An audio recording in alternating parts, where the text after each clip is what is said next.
Mushfiq, sir. হ্যাঁ ভালো আছো? জি স্যার, ভালো আছি স্যার। আপনি ভালো আছেন? আজকে সকাল থেকে কয়টা ক্লাস ছিল?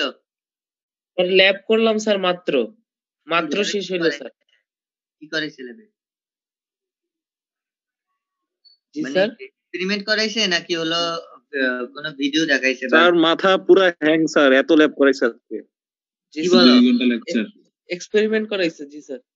মাথা পুরা হ্যাং করে ফেলছে। এক্সপেরিমেন্ট কেমনে করাইছে?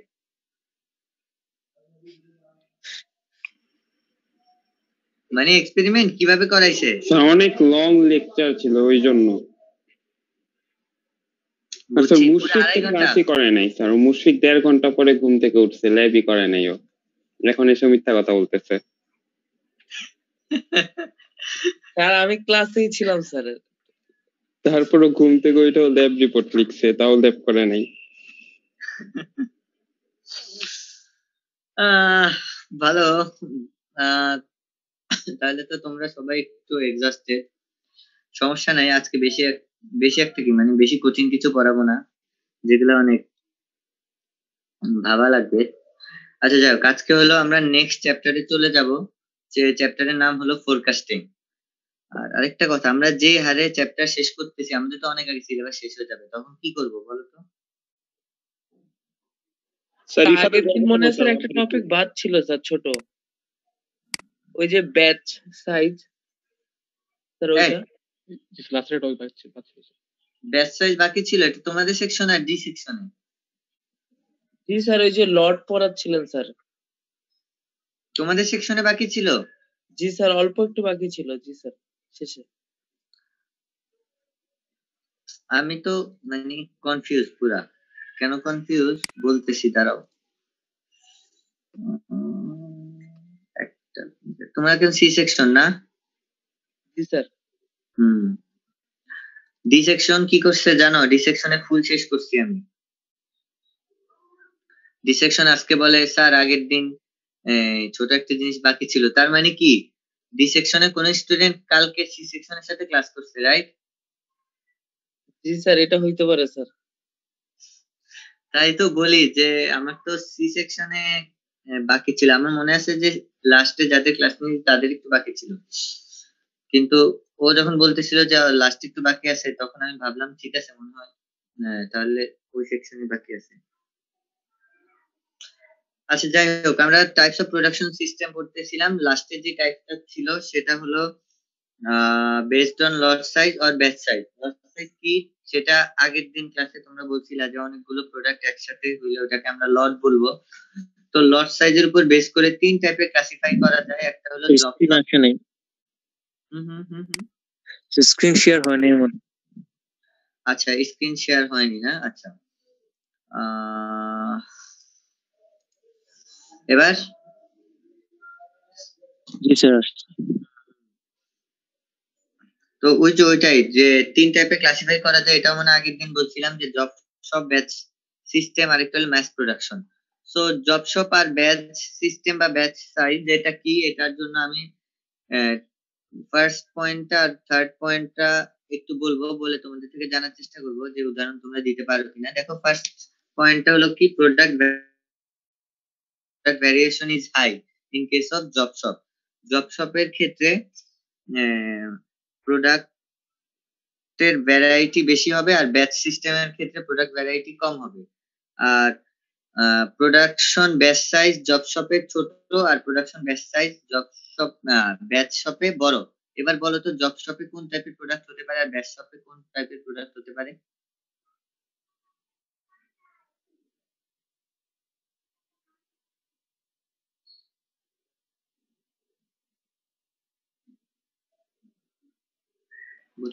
ব্যাচ সাইজ বলতে কি বোঝাচ্ছে অ্যাকচুয়ালি?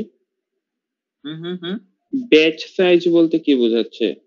ব্যাচ সাইজ মানে হলো, দেখো, যে প্রোডাকশন সিস্টেমে প্রোডাক্ট ভ্যারাইটি লো থাকবে, প্রোডাকশন ব্যাচ সাইজ বেশি থাকবে, মানে অনেক বেশি টাইপের প্রোডাক্ট প্রোডাকশনে যাব, এটাকে প্রোডাকশন ব্যাচ সাইজ বলে। স্যার জিনিসটা কেমন যে কোনো গার্মেন্টস ৭৫,০০০ পিস ৮০,০০০ পিস মানে কোনো প্রোডাক্ট তৈরি করতেছে, এই ব্যাচ সিস্টেমটা। এক্স্যাক্টলি, মানে ৭৫,০০০ বা ৮০,০০০ পিস সেম জিনিস, ৮০,০০০ না, এত বেশি হলে আবার মাস প্রোডাকশনে চলে যাব। আচ্ছা আচ্ছা না আচ্ছা এটা বলতে পারো 75,000 তো হয় না,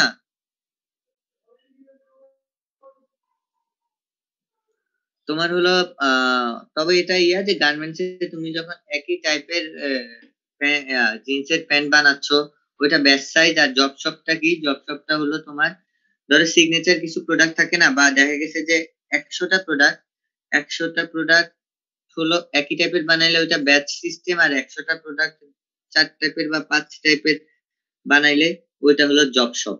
বুঝতে পারছো? জব শপ হলো প্রোডাক্ট ভ্যারাইটি বেশি কিন্তু ব্যাচ সাইজ কম। মানে ভ্যারাইটি বেশি থাকলে স্বাভাবিক যে যেহেতু ভ্যারাইটি বেশি তার মানে বারবার মেশিন সেট আপ করা লাগতেছে, বিভিন্ন স্কিল পার্সন লাগবে, তো এটার জন্য টাইম লাগবে না, তো এই কারণে প্রোডাক্ট আমি কম ম্যানুফ্যাকচার করতে পারবো।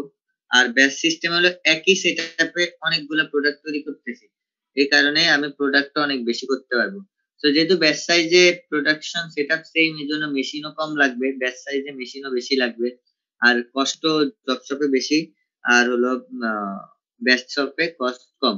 আর লাস্ট আরেকটা ছিল সেটা হলো mass production. Mass production one kind of batch system, just পার্থক্যটা হলো ম্যাস প্রোডাকশন হলো হিউজ পরিমাণ প্রোডাক্ট ম্যানুফ্যাকচার হবে বা প্রোডাকশনে যাবে। যেমন কোকা কোলা প্রত্যেক দিনই হলো লক্ষ লক্ষ কোটি কোটি বোতল, লক্ষ লক্ষ বোতল হলো প্রোডাকশনে যায়, তাই না? লক্ষ না, অ্যাটলিস্ট 50,000 তো যায় প্রত্যেক দিনই প্রোডাকশনে।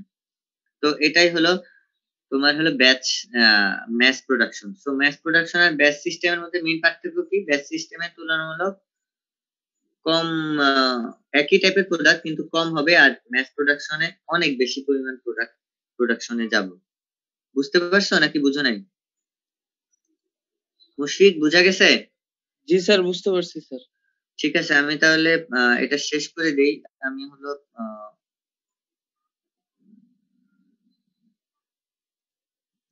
নিউ চ্যাপ্টারে আসি।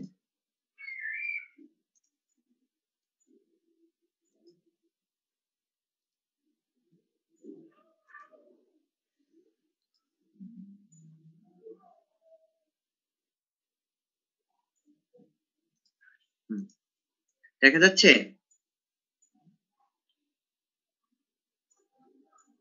জি স্যার। জি স্যার, জি দেখা যাচ্ছে। ওকে, তো আজকে হলো লেকচার 2, যেটা হলো ফোরকাস্টিং এর উপর থাকবে, চ্যাপ্টার 2 যেটা আমার লেকচার 2 আবার চ্যাপ্টার 2। তো ফোরকাস্টিং এর ওয়ার্ডটা মনে হয় খুব কমন একটা ওয়ার্ড, যেটা হলো তোমরা অনেক আগে থেকে শুনে আসছো। ফোরকাস্টিং যে কোনো কিছুতেই তোমরা ইউজ করো, বা আমরা সবাই মোটামুটি ইউজ করি ফোরকাস্টিং।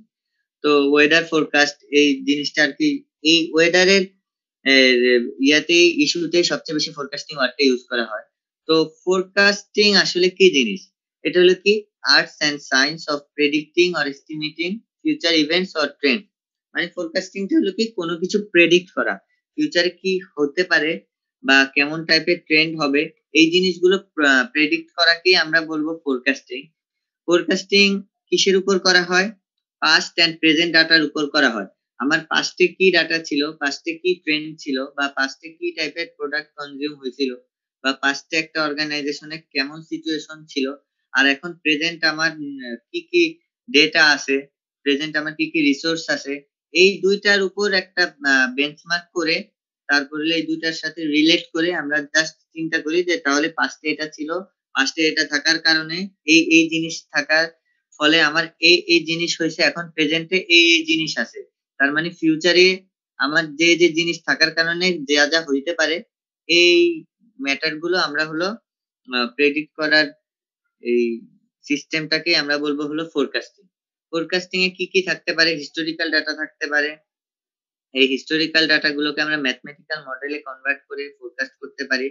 আর একটা জিনিস তোমার মনে রাখতে হবে, যে সেটা হলো ফোরকাস্ট কখনোই 100% একুরেট ভ্যালু দিবে না। মানে আমরা কি কেউ কখনো বলতে পারবো যে কালকে কয়টা প্রোডাক্ট সেল হবে? সেটা বলতে পারবো না। আমরা কখনো বলতে পারবো না কালকের ওয়েদার কেমন হবে, আমরা জাস্ট ফোরকাস্ট করতে পারবো, একটা প্রেডিক্ট করতে পারবো।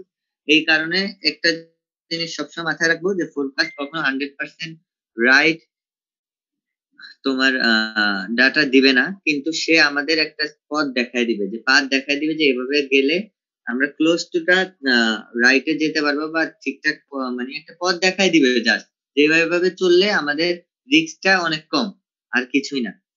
সো ফোরকাস্ট একটা এলিমেন্টস অফ গুড ফোরকাস্টিং, একটা গুড ফোরকাস্টিং এর এলিমেন্ট গুলো এখানে লেখা আছে। কি কি আছে? এক নাম্বার হলো একুরেট, একদম 100% তো একুরেট হবে না, কিন্তু একটা গুড ফোরকাস্টিং ক্লোজ টু টা একুরেট ভ্যালু দিবে। তারপর হলো টাইমলি, একটা গুড ফোরকাস্টিং হলো টাইমের একটা ব্যাপার আছে। টাইমের ব্যাপারটা কেমন? যেমন ধরো শীতকালের ক্লথের কথা চিন্তা করো, শীতকালে ক্লথের যে কনজাম্পশনটা হবে, শীতের যে পোশাকগুলো, শীতের ক্লথ, উইন্টারের ক্লথ গুলো, ওই একই পরিমাণ কনজাম্পশন তো ডেফিনেটলি তোমার উইন্টার বাদে অন্যান্য সিজনে হবে না। তো এই ফোরকাস্টটা টাইমলি করা লাগবে, টাইমের বেসিসে টাইমটাকে কনসিডার করে আমার ফোরকাস্ট সবসময় করা লাগবে। যে টাইমে যে ডিমান্ডটা থাকে ওই টাইমে ওই ডেটা গুলো নিয়ে আমার ফোরকাস্ট করব। তারপরে রিলায়েবল, ফোরকাস্ট অবশ্যই রিলায়েবল হইতে হবে। তো রিলায়েবলের ব্যাপারটা কিভাবে আসে? সেটা হলো একটা আরএমজি এক্সপার্টকে যদি আমি বলি ইলেকট্রিক গুডস এর ফোরকাস্ট করো, তাহলে অবশ্যই সে রিলায়েবল ভ্যালু দিতে পারবে না, কারণ তার তো এক্সপার্টাইজ আরএমজি সেক্টরে। তো এই কারণে আমার রিলায়েবল ডাটা নেওয়ার জন্য রিলায়েবল এন্ড রিলিভেন্ট এক্সপার্টের কাছ থেকে সবসময় ফোরকাস্টিংটা করতে হবে। তারপর হলো মিনিংফুল, ফোরকাস্টিং মিনিংফুল হইতে হবে, রিটেন হইতে হবে, মানে তোমার খাতা কলমে ফোরকাস্টিং এর সব ডেটা গুলো থাকা লাগবে। কেন থাকা লাগবে? কারণ তুমি আজকে একটা জিনিস ফোরকাস্ট করলা যে নেক্সট এক সপ্তাহ আমার এই এই প্রোডাক্টের ডিমান্ড কনজাম্পশন হতে পারে। তো একটা এক সপ্তাহ যাওয়ার পর তুমি ফোরকাস্টে যে ভ্যালুটা পাইছো আর রিয়েল তোমার যে কনজাম্পশন হয়েছে, এখান থেকে একটা ইরোর ক্যালকুলেট করতে পারবা। এই ইরোর গুলো ক্যালকুলেট করে তারপরে ওই এক উইক পরে আবার যখন ফোরকাস্ট করবা, তখন এই ইরোর গুলো অ্যাডজাস্ট করার ট্রাই করবা। সো তোমার যদি রিটেন ফোরকাস্টিং না থাকে, তাহলে এই ইরোর গুলো ইন ফিউচার তুমি ক্যালকুলেট করতে পারবা না, এখানে রিটেন থাকতে হবে। আরেকটা হলো লাস্টলি যেটা বলবো সেটা হলো ইজি টু ইউজ। ফোরকাস্টিং হলো ইজি, ফোরকাস্টিং এর যে অ্যাপ্রোচ বা মেথড গুলো আমরা ইউজ করবো এগুলো ইজি হতে হবে।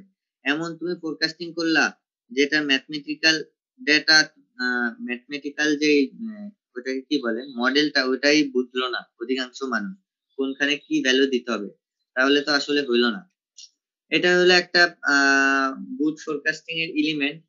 তারপর আসলে স্টেপ, স্টেপ এটা আসলে যে সবসময় এই স্টেপ গুলো থাকতে হবে, স্টেপ না থাকলে ফোরকাস্টিং করা যাবে না এমন কিছুই না। কিন্তু ধরো একটা স্ট্রাকচার জাস্ট দেওয়া হইলো, সেটা হলো কি ফার্স্টে ডিটারমাইন করতে হবে, determine the use of forecasting. ফোরকাস্টিংটা আমি কেন করব, ফোরকাস্টিং এর ইউজটা ডিটারমাইন ফার্স্টে করতে হবে। করার পরে তারপর করতে হবে কি, যে select the items to be forecasted. এখন কোন আইটেম আমি ফোরকাস্ট করব এটা সিলেক্ট করতে হবে।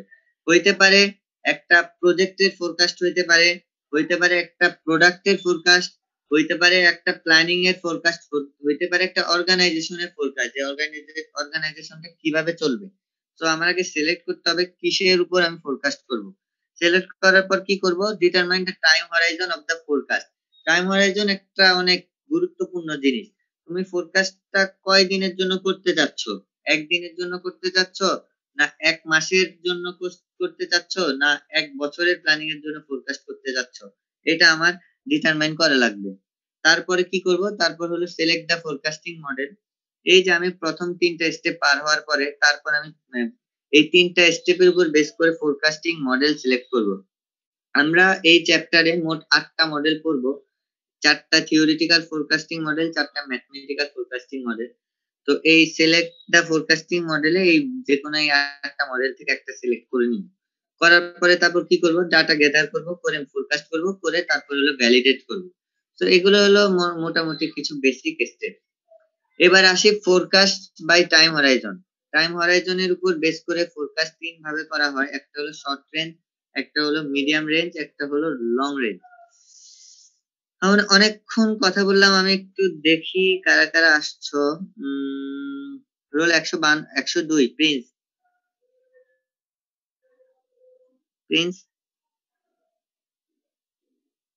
Role 102 Prince. আসসালামু আলাইকুম। হুম হ্যাঁ স্যার আসসালামু আলাইকুম স্যার, আমি একটু ও 112 না, আচ্ছা 112। এই তোমার রোল 102 দেওয়া কেন? यस স্যার, আমার রোল তো 102। আচ্ছা হ্যাঁ 102 প্রিন্স। Yes sir. একটু আগে অনেকগুলো কথা বললাম আমি, বোরিং স্যার আমি কথাবার্তা একটু মনে হতে আগেই পারে। জয়েন করছি স্যার, আমি ওয়াশরুমে ছিলাম। তুমি মাত্র জয়েন করছো? আচ্ছা একটু ঠিক আগে আছে জয়েন করছি। ঠিক আছে তাহলে আরেকজনকে ধরি। কৌশিক 189।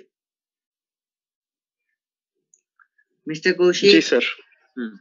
তো ফোরকাস্ট জি নিয়ে স্যার। কিছু কথা বললাম, ফোরকাস্টের স্টেপ নিয়ে কিছু বাদবাকা কথা বললাম। এখন আসছি ফোরকাস্টের classification based on time horizon. তো ফার্স্টটা হলো শর্ট রেঞ্জ ফোরকাস্ট। আমি এই শর্ট রেঞ্জ ফোরকাস্টের ডেফিনিশনটা বলবো, তুমি একটা এক্সাম্পল দিবা। শর্ট রেঞ্জ ফোরকাস্ট হলো যদি টাইম হরাইজন 1 ডে থেকে 3 মান্থস এর মধ্যে থাকে, তাহলে ওইটাকে আমি বলবো শর্ট রেঞ্জ ফোরকাস্ট। বুঝতে পারছো? যে তুমি যেটার উপর ফোরকাস্ট করবা, সেটা ম্যানেজমেন্ট হতে পারে, সেটা প্রোডাক্ট হতে পারে, সেটা ধরো প্রজেক্ট হতে পারে। যদি ওই প্রজেক্ট বা ম্যানেজমেন্টের কোন একটা টাস্কের ফোরকাস্ট মানে টাইম হরাইজন 1 দিন থেকে 3 মাসের মধ্যে হয়ে থাকে, বা 1 দিন থেকে 3 মাসের জন্য ফোরকাস্ট করা হয়ে থাকে, ওইটাকে শর্ট রেঞ্জ ফোরকাস্ট বলবো। এবার কিছু শর্ট রেঞ্জ ফোরকাস্টের এক্সাম্পল দাও, তুমি একটা দাও, আমি আরো ধরতেছি। ডেফিনেশনটা তো বুঝতে পারছো তাই না? জি স্যার। হ্যাঁ বলো, সহজ ভাষায় বলো, সহজ ভাবে চিন্তা করো।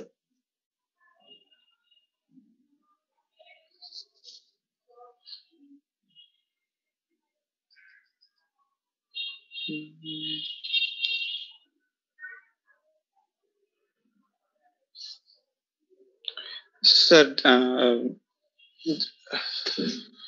বলো।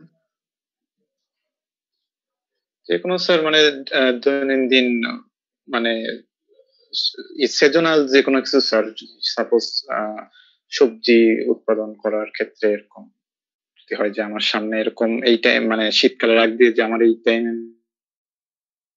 এখন, তাহলে এই টাইমটা থেকে আপনার আমার আমার প্রোডাকশন এটা শুরু করা লাগবে। আচ্ছা, শীতকালের প্রোডাক্ট, এটা একটা শর্ট রেঞ্জ ফোরকাস্ট হতে পারে। গেল একটু ম্যানেজারিয়াল লেভেলে কেউ চিন্তা করে বলো তো, মানে ম্যানেজারিয়াল লেভেলে শর্ট রেঞ্জ ফোরকাস্ট কি হতে পারে? স্যার অ্যাসাইনমেন্ট হইতে পারে। অ্যাসাইনমেন্ট একটু কিভাবে একটু বুঝায় বলো আর কি, বুঝায় বললে সবকিছু রাইট। শীতকালের প্রোডাক্ট স্যার। হ্যাঁ শীতকালের প্রোডাক্ট, এটা তো বলছে। অ্যাসাইনমেন্ট কে জানি বলতেছিল? স্যার যেমন কোনো ওয়ার্কারকে কোনো একটা কাজ দিলাম যে এত দিনের ভিতরে করতে হবে, 3 মাস বা হ্যাঁ এ হইতে পারে অ্যাসাইনমেন্ট মানে। আচ্ছা ওই ওয়ার্কারকে কাজে রাখছে, হ্যাঁ এটা হতে পারে। তারপর স্যার আপনার কোর্সটাই তো স্যার। আমার এক্স্যাক্টলি আমার কোর্সটা 6 মাসের তো না, 3 মাস পর্যন্ত আমার কোর্সটা 6 মাসের। এটা মিডিয়াম রেঞ্জে চলে যাবে। তো এখানে দেখো কিছু জিনিস আছে যে প্ল্যানিং পারচেজিং, কোনো কিছু কেনার জন্য যে কয়টা জিনিস কিনবো আমি প্রোডাকশনে যেতে, এটা হইতে পারে 3 মাস শর্ট রেঞ্জ ফোরকাস্ট। তারপর জব স্কেজুলিং এটা কি একটু জানো কেউ? মানে প্রোডাকশন রিলেটেড যদি কোনো কোর্স করে থাকো তাহলে এগুলো বুঝতে। জব অ্যাসাইনমেন্ট, জব স্কেজুলিং হলো তুমি কোন জবটা কোন সময়ে প্রোডাকশনে দিবা। জব মানে তো বুঝো রাইট? জব মানে কিন্তু মেশিন ইঞ্জিনিয়ারিং এর ভাষায় জব মানে হলো তোমার যে প্রসেসটা সম্পূর্ণ হবে আর কি, ওইটাকে মানে যেটাই প্রসেসটা সম্পূর্ণ হবে, একটা অবজেক্টকে জব বলবো। বুঝছো? মানে ধরো তুমি একটা বার স্টিল বার কে মেশিনিং করবা, করে ওটা ডায়া কমাবা, স্টিল বার সেলফ একটা জব। এখন একটা প্রোডাকশন লাইনে কোন জবটা কখন ওই প্রোডাকশন লাইনে দিবা, এগুলো হইতে পারে। তারপর হইতে পারে জব অ্যাসাইনমেন্ট, এটাও হইতে পারে যে কোন মেশিনে কোন জবটা যাবে। ওয়ার্কফোর্স লেভেল হইতে পারে। ওয়ার্কফোর্স লেভেল কি, যে এক একটা প্রোডাকশন লাইনে ওই প্রোডাক্টটা যতদিন প্রোডাকশনে যাবে, ধর প্রোডাকশন লাইন 1 এ প্রোডাক্ট এ 2 মাস ধরে প্রডিউস ম্যানুফ্যাকচার হইতে হবে। সো তুমি একটা জিনিস চিন্তা করো, প্রোডাক্ট এ এক টাইপের প্রোডাক্ট যদি হয়, প্রোডাক্ট বি যদি আরেক টাইপের প্রোডাক্ট হয়, তাহলে কি হবে? প্রোডাক্ট এর জন্য স্পেশালাইজড কিছু ওয়ার্কার থাকতে পারে, প্রোডাক্ট বি এর জন্য অন্য স্পেশালাইজড ওয়ার্কার তো থাকতে পারে, তাই না? এমন তো কথা না যে সব প্রোডাক্টই হলো একই ওয়ার্কার দেখবে, বা সব প্রোডাক্টের প্রসেস গুলো একজনই দেখবে, একজনই ইঞ্জিনিয়ার থাকবে। এমন অনেক কম হয় বড় বড় কোম্পানিতে। বড় বড় কোম্পানিতে এক একটা প্রোডাক্টের জন্য স্পেশালাইজড পার্সন এক এক রকম থাকে আর কি। তো হলো ওই পার্টিকুলার প্রোডাক্টটা যে কয়দিন প্রোডাকশনে থাকবে, ওই কয়দিনের জন্য কয়জন ওয়ার্কার লাগবে, ওই ওয়ার্কফোর্সটাকে মানে ক্যালকুলেট করা, এটাও একটা শর্ট রেঞ্জ ফোরকাস্ট যে কয়জন লাগতে পারে। আর লাস্টে তো বলছেই প্রোডাকশন লেভেল। তো প্রোডাকশন লেভেল অনেকটা ডিমান্ড ফোরকাস্টের সাথে রিলেটেড, যে ডিমান্ডের উপর ভিত্তি করে যে আমরা নেক্সট 7 দিন কয়টা প্রোডাক্ট করব, কয়টা প্রোডাক্ট প্রোডাকশনে যাব, কয়টা প্রোডাক্ট ম্যানুফ্যাকচার করব, তারপরে 7 দিন যাওয়ার পর আবার প্ল্যানিং করব যে নেক্সট 7 দিন আবার কয়টা প্রোডাক্ট আমি মেক করব। সো এগুলো আর কি শর্ট রেঞ্জ প্রোডাক্ট। আর মিড রেঞ্জ প্রোডাক্টটা হলো কি, মিড রেঞ্জ প্রোডাক্ট হলো 3 মান্থ থেকে 3 বছরের মধ্যে যদি টাইম হরাইজন থাকে তাহলে ওইটাকে আমি বলবো mid range forecast. So mid range ফোরকাস্টের প্রথম একটা উদাহরণ তো একজন দিয়েই দিল, আমার কোর্সটা এখানে আমি ফোরকাস্ট করে 6 মাসের মধ্যে আমি মানে ধরে নিচ্ছি যে শেষ করবে, 6 মাসের মধ্যে কি কি করতে হবে সব প্ল্যান তো আমি করে ফেলছি, তাই না? তো এটাই হলো আমার আসলে একটা মিডিয়াম রেঞ্জ ফোরকাস্ট হতে পারে। তারপরে আর কি কি হতে পারে, 3 মান্থ থেকে 3 ইয়ারের মধ্যে সেলস প্ল্যানিং কি, সচরাচর কোম্পানি গুলা কি হয়, একটা বাজেট ইয়ার থাকে, ওই বাজেট ইয়ার ধরো জুলাইয়ের পরে নেক্সট 1 বছর কতটুকু সেল হবে ওইটার উপর ভিত্তি করে একটা প্ল্যান তারা তৈরি করে। তো এটা একটা মিডিয়াম রেঞ্জ ফোরকাস্ট। আর একটা কি হইতে মিডিয়াম রেঞ্জ ফোরকাস্টের মধ্যে প্রোডাকশন প্ল্যানিং এন্ড বাজেটিং হইতে পারে। ওই যে ওই 1 বছর নেক্সট 1 বছর আমি কয়টা প্রোডাক্ট তৈরি করব, ওইটা অনুযায়ী আমি প্ল্যানিং করব, বাজেট দিব। তো এই সব কিছু মিডিয়াম রেঞ্জ ফোরকাস্টের মধ্যে আসবে। লাস্টে হলো তোমার লং রেঞ্জ ফোরকাস্ট কি যদি 3 বছরের বেশি টাইম স্পেন্ড থাকে। সো 3 বছরের বেশি টাইম স্পেন্ড থাকে এরকম দু একটা এক্সাম্পল দাও তো। 119 সাবিয়া, লং রেঞ্জ ফোরকাস্টের একটা এক্সাম্পল দাও সাবিয়া। জি স্যার। বলো লং রেঞ্জ ফোরকাস্ট কি হতে পারে?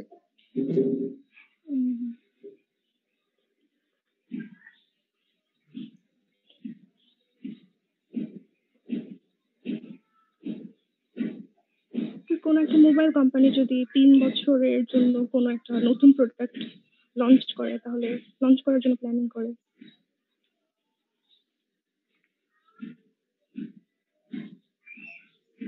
কোন একটা নতুন প্রোডাক্ট হ্যাঁ লঞ্চ করে, হ্যাঁ হইতে পারে লং রেঞ্জ। কারণ কি, একটা নিউ প্রোডাক্টের জন্য হিউজ পরিমাণ ইনভেস্টমেন্ট লাগে, R&D লাগে, রিসার্চ এন্ড ডেভেলপমেন্ট যেটাকে বলে, হিউজ পরিমাণ শ্রম লাগে। সো এমন কোন কোম্পানি এই কাজ করবে না যে একটা নিউ প্রোডাক্টের জন্য অনেক পরিমাণ শ্রম দিয়ে 1 বছরের মধ্যে প্রোডাক্ট অবসোলেট হয়ে যাবে বা 1 বছরের জন্য প্রোডাক্টটা মার্কেটে আনবে, এরকম তো করবে না। তো লং রেঞ্জ ফোরকাস্টে আসলে যেহেতু টাইম স্পেন্ড অনেক বেশি, তো এই কারণে হলো কি নিউ কোন জিনিস চিন্তা করে, এগুলো লং রেঞ্জ ফোরকাস্ট হতে পারে। তারপরে কি ফ্যাসিলিটি লোকেশন কি হইতে পারে, ওই যে একটা জায়গা জমি কিনবা তুমি, এখন ধরো একটা জায়গা কিনলা বা জমি কিনলা, ওখানে একটা ইন্ডাস্ট্রি দিবা। তো তুমি তো আসলে একটা ইন্ডাস্ট্রি একদিনের জন্য দিবা না। তো জায়গা জমিটা তুমি যে কোনো জায়গায় কিনলেই তো হবে না, না? তুমি ধরো সে ফর এক্সাম্পল তুমি ওইটাকে কি বলে, চাল থেকে যে আটা নেয় না, চাল থেকে গুঁড়ি করে আটা বানানো হয়। তো ধরো ওইরকম একটা আটার জন্য একটা ফ্যাক্টরি দিবা, ওই ফ্যাক্টরি দিলা তুমি বুড়িগঙ্গার পাশে, তাহলে কি হবে, বুড়িগঙ্গার পাশে তো অনেক আর্দ্রতা, রাইট, হিউমিডিটি অনেক বেশি, তো আটটা নষ্ট হয়ে যাওয়ার পসিবিলিটি আছে না? তো আমার ফোরকাস্ট করে দেখতে হবে। আবার তুমি এটাও বলতে পারো যে ঠিক আছে, ভোলা তো নদী ভাঙা অনেক বেশি হয়, তো ধরো নদী থেকে 1 কিলোমিটার দূরে তুমি আটার ফ্যাক্টরি দিলা, এখন নদী ভাঙতে ভাঙতে 20 বছরে তো ওই ফ্যাক্টরি পর্যন্ত চলেও আসতে পারে। তো তোমার এইসব জিনিস ফোরকাস্ট করতে হবে, যে যদি যেই টাইম হরাইজনটা 3 বছরের বেশি, ওইটাকে বলবো লং রেঞ্জ ফোরকাস্ট। বুঝতে পারছো এটা মুশফিক? জি স্যার, বুঝতে পারছি স্যার। স্যার আমরা যে গ্রাজুয়েট হচ্ছি এটাও তো স্যার।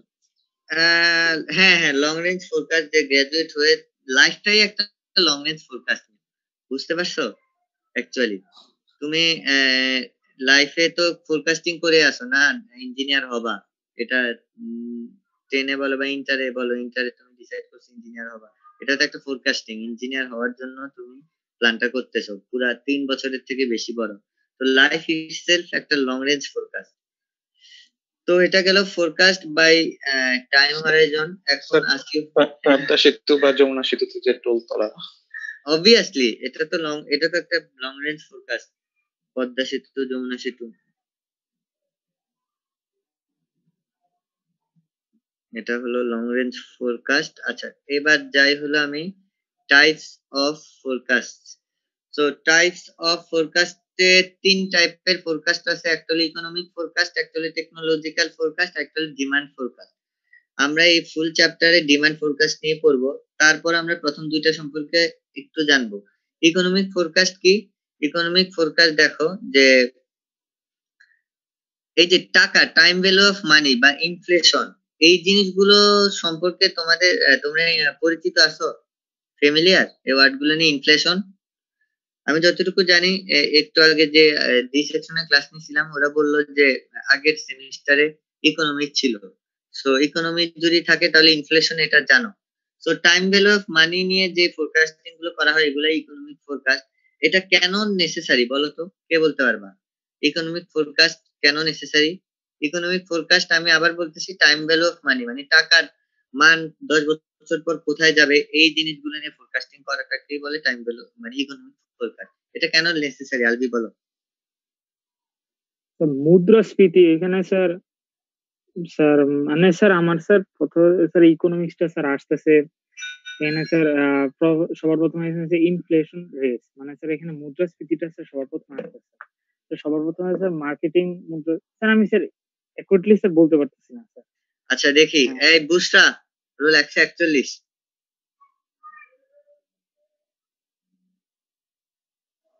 141 বুসরা।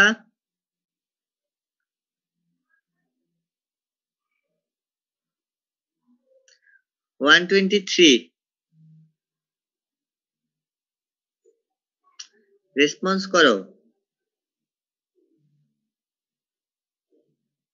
152 রবিন খান। স্যার হ্যাঁ বলো, ইকোনমিক ফোরকাস্ট কি? মানে তোমাদের ফ্রেন্ড ভালোভাবে বুঝাইতে পারেনি। আমি তো বললাম যে 10 বছর পরে যদি টাকার ভ্যালুটা কোথায় যাবে সেটা ফোরকাস্ট করা। এখন এটা কেন নেসেসারি বলো? স্যার যদি আমরা এটা করতে পারি তাহলে তো আমরা বুঝতে পারবো যে আমাদের দেশটা আসলে 10 বছর পরে কতটুকু উন্নত হবে কিনা। যদি না হয় তাহলে আমরা ওইভাবে পলিসি মেক করতে পারবো যে না আমাদের আসলে মুদ্রাস্ফীতি মানে মুদ্রার হারটা কমে যাবে, মানে রেটটা কমে যাবে। তো তাহলে আমরা ওইভাবে পলিসি মেক করতে পারি যে মানে কিভাবে এটা বিল্ড আপ করা যায় আর কি, যেন মুদ্রাস্ফীতিটা না হয়। এই মানে এইটুকুই বলতে পারবো। ওই তো মানে ব্যাপারটা এরকম কি যে এখন একজন ইনভেস্টর 1 কোটি টাকা দিয়ে ইনভেস্ট করলো, ধরো একটা কোম্পানিকে দিল, হ্যাঁ। তো হলো 10 বছর পরে বললো যে 10 বছর জন্য ইনভেস্ট করছি, 10 বছর পরে তুমি আমাকে 1 কোটি টাকা লাভ দিবা। তো দেখা গেছে যে এখনকার 1 কোটি 10 বছর পরে হয়ে গেলে 2 কোটি। কিন্তু যেহেতু প্রথমে এখন বলছে যে সে 10 বছর পরে তুমি আমাকে 1 কোটি লাভ দিবা, তো ওভারঅল সে 10 বছর পর যদি 2 কোটি টাকা পায় তার কি ওভারঅল কোনো প্রফিট হবে? কারণ না সে তো স্যার। দিছে 1 কোটি, এখন ওই 1 কোটি 10 বছর পরে 1 কোটি সমান সমান 2 কোটি হয়ে গেছে। হ্যাঁ হ্যাঁ। তো তাহলে তো আসলে কোনো লাভ হইলো না। সো এইগুলো আসলে দেখতে হবে, এই ব্যাপার স্যাপার গুলো টাইমের রেসপেক্টে কিভাবে টাকা পয়সার ভ্যালু চেঞ্জ হচ্ছে। তো এই জন্য আর কি ইকোনমিক ফোরকাস্টটা ইম্পর্টেন্ট। আরেকটা হলো টেকনোলজিক্যাল ফোরকাস্ট, কিছুই না, জাস্ট যে টেকনোলজি 5 বছর পর কোথায় যাবে ওটা ফোরকাস্ট করা, করে ওই অনুযায়ী আগে থেকে স্টেপ নেওয়া। এখন ধরো বাংলাদেশটা এমনিতেই টেকনোলজিক্যালি অনেক পিছায় আছে না? তো বাইরের কান্ট্রিতে এখন ওই মোবাইল নেটওয়ার্কের কথাই চিন্তা করো, 5G অনেক ভালোভাবে চলতেছে, বাংলাদেশে 3Gও ভালোভাবে চলে না। তো এখন টেকনোলজিক্যালি ফোরকাস্ট করে সে যদি চিন্তা করে যে বাইরের কান্ট্রিতে 6G আসছে, তো আমরা এখন 3G পরে 6G তে যাই, তাহলে কি হবে? এটা ভালো ফোরকাস্ট হবে? 3G এর পরে 6G নিয়ে ভাবা? আমাদের তো 3G এর পরে 6G নিয়ে ভাবলে হবে না। আর আমাদের এখানে ফোরকাস্টিং এ যেটা ভুল ছিল, বাইরের কান্ট্রিতে যখন 4G বা 5G আসতেছিল তখন আমরা ওই ফোরকাস্ট করে আমরা এটা ভাবি নাই যে যেহেতু এখন 2G চলতেছে, কয়দিন পরে 3G আসতে পারে, আমরা 2G নিয়েই ভাবছি খালি। তো ফোরকাস্ট করে 3G আসতে পারে বা 4G আসতে পারে এটা নিয়ে যদি ভাবতাম, ভেবে যদি আমরা ওই 2G যখন দিচ্ছিলাম তখন যদি 2G কে স্ট্রং করে 3G র জন্য প্রিপেয়ার নিতাম, তাহলে আমরা একদম টাইমলি 3G পাইতাম না, তারপর আবার 4Gও পেয়ে যেতাম না টাইমলি। লজিকটা বুঝতে পারছো? সো এইটাই হলো ব্যাপার যে টেকনোলজিক্যাল ফোরকাস্ট হলো টাইমলি আমরা যদি ঠিকঠাক ভাবে টেকনোলজিটা কিভাবে আগাচ্ছে ওটা ফোরকাস্ট না করি তাহলে আমরা ওয়ার্ল্ডের সাথে তাল মিলিয়ে চলতে পারবো না। আর কি কি লাগবে আমাদের ইন ফিউচার টেকনোলজির সাথে কোপ আপ করার জন্য সেটা যদি আগে থেকেই না জানি তাহলে দেখা গেছে হঠাৎ করে ওই টেকনোলজিটা আসলে আমাদের ওই টেকনোলজিটা তখন ইমপ্লিমেন্ট করার ম্যান পাওয়ারও থাকবে না, টাকাও থাকবে না, স্কিল পার্সনও থাকবে না। এই কারণে তোমার টেকনোলজিক্যাল ফোরকাস্টটা ইম্পর্টেন্ট। লাস্টে যেটা হলো সেটা হলো ডিমান্ড ফোরকাস্ট। ডিমান্ড ফোরকাস্টটা কি? ডিমান্ড ফোরকাস্টটা হলো যেটা নিয়ে আমরা কি এই চ্যাপ্টারে পুরাটাই পড়বো। ডিমান্ড ফোরকাস্টটা হলো নেক্সট 1 মাস 2 মাস বা নেক্সট 1 বছর কাস্টমারের ডিমান্ড কি হতে পারে ওইটা ফোরকাস্ট করে ওইটা প্রেডিক্ট করে ওই অনুযায়ী আমার প্রোডাকশনে যাওয়া, ওই অনুযায়ী ফুল কোম্পানিটা রান করা, এটাই হলো ডিমান্ড ফোরকাস্ট। ডিমান্ড ফোরকাস্ট পুরাটাই ডিপেন্ড করে কাস্টমারের ডিমান্ডের উপর। তো ডিমান্ড ফোরকাস্ট আসলে আমরা কিভাবে করতে পারি? আগের বছরের বা আগের কয়েকটা বছরের ডেটা নিয়ে, যে আগের কয়েকটা বছর ধরো একটা এরিয়া আছে, ফর এক্সাম্পল ধানমন্ডি এরিয়া ধরো 10 নাম্বার ওয়ার্ড, 10 নাম্বার ওয়ার্ডে ধরো একটা গলি আছে, ধরো 1 নাম্বার গলি, ওই গলিতে একটা মুদি দোকান আছে। তো ওই মুদি দোকানদার ধরো 1 বছর 2 বছর ধরে দোকানদার করতে করতে সে বুঝে যাবে না যে প্রত্যেক সপ্তাহে কত কেজি চাল লাগতে পারে, কয়টা কোল্ড ড্রিঙ্কস লাগতে পারে, কয় কেজি তোমার চিনি লাগতে পারে, কয় কেজি লবণ লাগতে পারে, সে তো এটা প্রেডিক্ট করেই ফেলবে। তো ফোরকাস্ট করে যখন কোম্পানি আসে সে নেক্সট 1 মাসের এখন বলে দিতে পারে যে আচ্ছা ঠিক আছে আগের মান্থে আমার এই রকম লাগছে, তার মানে পরের মান্থেও এরকম লাগতে পারে। সো পরের মান্থে আপনি আমাকে এই 50 কেজি চালই দেন। সে কিন্তু 50 কেজি চাল এমনি এমনি বলতে পারে না, সে আগের 1 বছরের ডাটা ইউজ করে 1 বছর এক্সপিরিয়েন্স থেকে সে দেখছে যে জানুয়ারি মাসে বা ফেব্রুয়ারি মাসে এরকম চাল যায়, বা মার্চ এপ্রিলে এরকম চাল যায়, ডিসেম্বরে এরকম চাল যায়। তো এগুলোই আসলে ডিমান্ড ফোরকাস্ট। ডিমান্ড ফোরকাস্টে আগের বছরের ডেটা গুলো নিয়ে তারপর হলো পরের বছর, পরের মান্থ বলো বা পরের 2 মান্থ বা 3 মান্থ কি কি কেমন টাইপের আমার কাস্টমারের ডিমান্ড হতে পারে ওইটা ভিত্তি করে জাস্ট হলো অর্ডার দেওয়া বা প্রোডাক্ট হলো ম্যানুফ্যাকচার কে বলা যে আমাকে এরকম প্রোডাক্ট দেন। এগুলোই আসলে ডিমান্ড ফোরকাস্টের সাথে হলো রিলেটেড। সো টাইপস অফ ফোরকাস্টে আজকে 3 টাইপের ফোরকাস্ট পড়ানো হয়েছে, অ্যাকচুয়ালি ইকোনমি, তারপর হলো টেকনোলজিক্যাল, লাস্টেরটা হলো ডিমান্ড ফোরকাস্ট। আর তার আগে আমি টাইম হরাইজনের উপর ভিত্তি করে 3 টাইপের ফোরকাস্ট নিয়ে ডিসকাস করছিলাম, যেটা হলো কি শর্ট রেঞ্জ ফোরকাস্ট, তারপর মিডিয়াম রেঞ্জ ফোরকাস্ট, লাস্টে হলো লং রেঞ্জ ফোরকাস্ট। তার আগে আমি ফোরকাস্টিং প্রসেসের স্টেপ গুলো নিয়ে একটু বললাম, কিছু এলিমেন্টস অফ গুড ফোরকাস্টিং এর কিছু পয়েন্টস বললাম, আর হলো প্রথমে ইন্ট্রোডাক্টরি কিছু ডেফিনেশন দিলাম। আজকে মোটামুটি এইটুকুই পড়াবো। এই চ্যাপ্টার সম্পর্কে যদি বলতে হয়, এই চ্যাপ্টার থেকে পরিপূর্ণ একদম ফুল 1 সেট কোশ্চেন আসবে। চ্যাপ্টারে ম্যাথস আছে, নেক্সট উইক আমি ম্যাথ করাবো। সো নেক্সট উইক আমার রিকোয়েস্ট থাকবে সবাই খাতা কলম নিয়ে প্লাস হলো ক্যালকুলেটর নিয়ে রেডি থাকবা। তোমরা যদি আমার সাথে সাথে ম্যাথটা করে ফেলো তাহলে এক্সামের আগে ছাড়া আর ম্যাথ গুলো দেখা লাগবে না।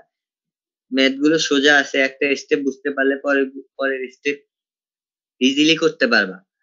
তো এটা আমার সবার কাছে রিকোয়েস্ট থাকবে যে তোমরা অবশ্যই খাতা আর ক্যালকুলেটর সাথে রাখবা, ঠিক আছে? স্লাইডটা কাইন্ডলি দিয়ে দিন। অবশ্যই স্লাইড আমি দিয়ে দিব, প্রথম চ্যাপ্টারের স্লাইডও দিয়ে দিব। তো এই তো আজকের ক্লাস এই পর্যন্তই।